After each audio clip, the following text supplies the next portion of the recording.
CNE news में आप सभी का स्वागत है और अब लेते हैं खबर विशेष की ये खबर।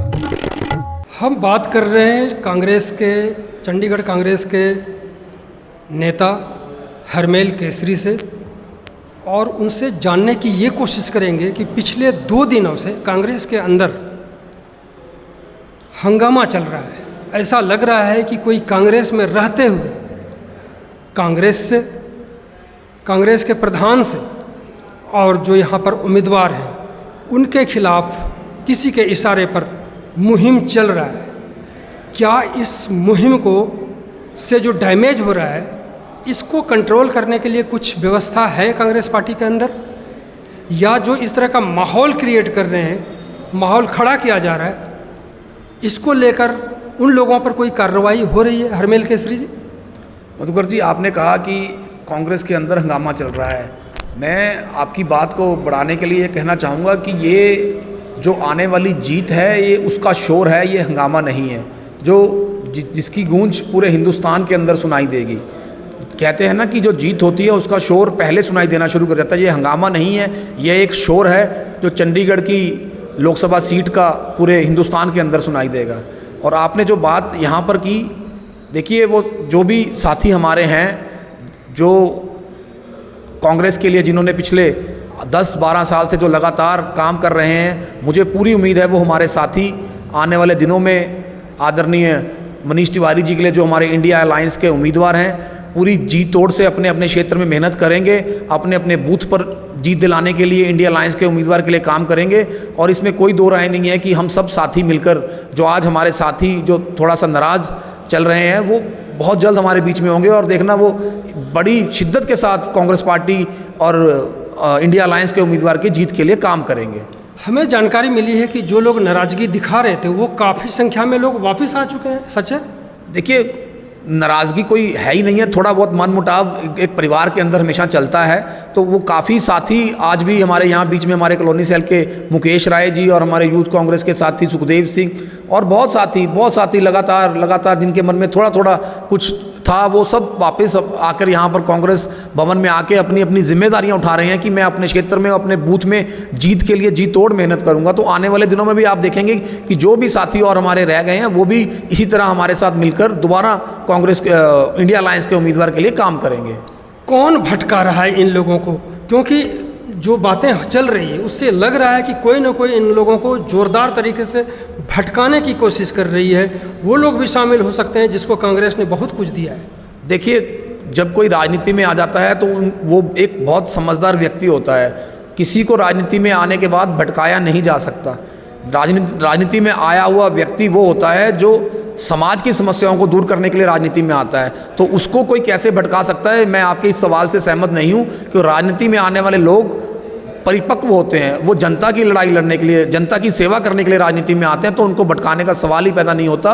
और कांग्रेस की विचारधारा के साथ जुड़े हुए सब लोग जो राष्ट्रवादी लोग हैं वो यहाँ पर इंडिया अलायंस के उम्मीदवार के लिए जी तोड़ मेहनत करेंगे। आप आने वाले दिनों में देखना एक बहुत बड़े जलसे के रूप में कांग्रेस पार्टी और इंडिया अलायंस के उम्मीदवार मनीष तिवारी जी शहर की गलियों और गाँव और सेक्टरों में अपने साथियों के साथ घूमेंगे। तब आप देखना किस तरह का माहौल पूरे चंडीगढ़ के अंदर बनेगा। आपने कहा कि समाज की सेवा करने के लिए लोग जुड़ते हैं, लेकिन कुछ लोग ऐसा लग रहा है कि व्यक्ति सेवा में लगे हैं, व्यक्ति पूजा में लगे हैं, इसी वजह से ये इस तरह के कुछ हंगामे हो रहे हैं। देखिए, व्यक्ति सेवा की बात से मैं आपसे सहमत नहीं हूँ। हाँ, हो सकता है कि कोई किसी को अपना आइडियल मानता हो और उसके नक्शे कदम पर चलने के लिए प्रयास करता हो, लेकिन राजनीति में आने का सबसे बड़ा मकसद समाज की सेवा, समाज के मुद्दों को उठाना और वो गांधी जी का मंत्र जो एक तावीज़ के रूप में एक कांग्रेस का और एक व्यक्ति पहनता है कि हमें लाइन में खड़े हुए हर उस व्यक्ति की लड़ाई लड़नी है जो लाइन में आखिरी में खड़ा है। जब तक लाइन में खड़े हुए आखिरी व्यक्ति की समस्या का हल नहीं हो जाता, यही कांग्रेस पार्टी की विचारधारा है। और उसके लिए ही कांग्रेस के सभी साथी चंडीगढ़ में इंडिया अलायंस के उम्मीदवार मनीष तिवारी जी की जीत के लिए काम करेंगे। तो मैं ये आपकी बात से सहमत नहीं हूँ, क्योंकि राजनीति में जब हम आ जाते हैं तो सिर्फ हमारा एक ही मंत्र होता है कि हमें जनता की सेवा किस प्रकार से करना चाहिए, जनता की समस्याओं का हल हमें किस प्रकार से करना चाहिए। और आपने कहा कि एक व्यक्ति के लिए, देखिए, राजनीति में हर कोई अपने किसी को अपना आदर्श मान सकता है। अब महात्मा गांधी जी जो जिनके बनाई हुई नीतियों के ऊपर कांग्रेस पार्टी चलती है, वो लाखों करोड़ों लोगों के आदर्श हैं। तो किसी का कोई आपका अगर राजनीति में आदर्श है तो वो कोई गलत बात नहीं है। अगर आप उसके नक्शे कदम पे चलते हो और उससे चंडीगढ़ और हिंदुस्तान के और दुनिया के लोगों का फ़ायदा होता है और उनको अगर समस्याएं दूर होती हैं तो वो चलना कोई गलत नहीं है। लेकिन यहाँ तो कांग्रेस को नुकसान हो रहा है। नहीं, कांग्रेस पार्टी को देखिए नुकसान कोई एक व्यक्ति विशेष कभी नहीं कर सकता। कांग्रेस पार्टी बहुत बड़ी एक हमारी हिंदुस्तान की बहुत बड़ी पार्टी है और इतने सालों से बनी हुई पार्टी है। कांग्रेस पार्टी को नुकसान कोई एक अकेला व्यक्ति या कोई मिलकर भी नहीं पहुंचा सकता। बहुत बड़ी पार्टी है और ये कांग्रेस पार्टी सदियों से चलती आ रही है और सदियों से चलती रहेगी आगे भी। आप देखते रहना, ऐसे ही कांग्रेस पार्टी का परचम पूरे हिंदुस्तान के अंदर आने वाले दिनों में ज़रूर फहराएगा। क्या लगता है कि जिस तरह से डिमांड हो रही है कि प्रधान को हटाओ, क्या प्रधान को हटाया जा सकता है चुटकी बजा करके? देखिए, किसी व्यक्ति के कहने से किसी स्टेट के प्रेसिडेंट को हटाना ये कोई वाजिब नहीं होता है। ये सब नियुक्तियां अखिल भारतीय कांग्रेस कमेटी के दफ्तर से होती हैं। अगर कोई एक व्यक्ति की मांगों को ऐसे पूरा किया जाए तो शायद एआईसीसी का दफ्तर तो फिर शायद उसके कोई मायने नहीं रह जाते। ये आज जो यहाँ पर इंडिया अलायंस के उम्मीदवार आए हैं वो वहाँ से आए हैं। जब कोई किसी की अपॉइंटमेंट होती है तो वो वहाँ से होती है। तो एक व्यक्ति अपनी किसी मांग को ऐसे मनवाने के लिए मैं इसको ठीक नहीं समझता हूँ। बाकी सब लोग हम हैं और जो लोग भी जिनके मन में थोड़ी सी भी कोई शंका है वो आएँ, यहाँ पर बात करें और हम एक इंडिया अलायंस के उम्मीदवार के लिए इसका हल है। इसका हल कुछ नहीं है। आप आइए, बैठिए यहाँ पर। जिस तरह से आप पहले 15-15, 20-20 साल आपने पार्टी को दिए हैं, आने वाले समय में भी आज ये समय है एक भारतीय जनता पार्टी के खिलाफ लड़ाई में अपनी हिस्सेदारी डालने का, एक जो यज्ञ चल रहा है उसमें आहुति डालने का।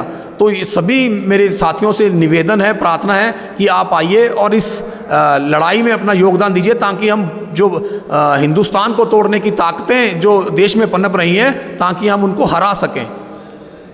तो ये थे हरमेल केसरी जो कांग्रेस के नेता हैं और इन्होंने साफ कर दिया। और हमने भी आज जो देखा यहाँ पर कि बहुत तेज़ी से जो डैमेज हुआ था वो कंट्रोल हो रहा है। काफ़ी लोग यहाँ आकर के उन्होंने स्वीकार किया है कि ये उनसे गलती हुई है। दूसरी तरफ कुछ लोग ऐसे हैं जो फ़ोन पर संपर्क में हैं और हमें लगता है कि 2-3 दिन में जो हंगामा चल रहा है ये कंप्लीट ख़त्म हो जाना है और सभी मिलकर के चुनाव लड़ेंगे और अपने उम्मीदवार को ये जिताने की कोशिश करेंगे। बहुत बहुत धन्यवाद आपका। धन्यवाद मधुकर। मैं मुकेश राय, कांग्रेस कॉलोनी सेल चेयरमैन। मैं कांग्रेस पार्टी का सच्चा सिपाही हूँ और मैंने कल कोई इस्तीफा नहीं दिया, न मेरी पत्नी ने दिया। जो भी है मैं कांग्रेस पार्टी के लिए काम करेंगे, मनीष तिवारी जी के लिए काम करेंगे और इस बार पार्टी को हर एक हालत में जिता करके भेजाएंगे। एच.एस. लक्की जी प्रधान जी की भी हैं के नेतृत्व में, मनीष जी के नेतृत्व में पार्टी के लिए काम करेंगे। CNE न्यूज़ के साथ बने रहने के लिए आप सभी का बहुत बहुत धन्यवाद।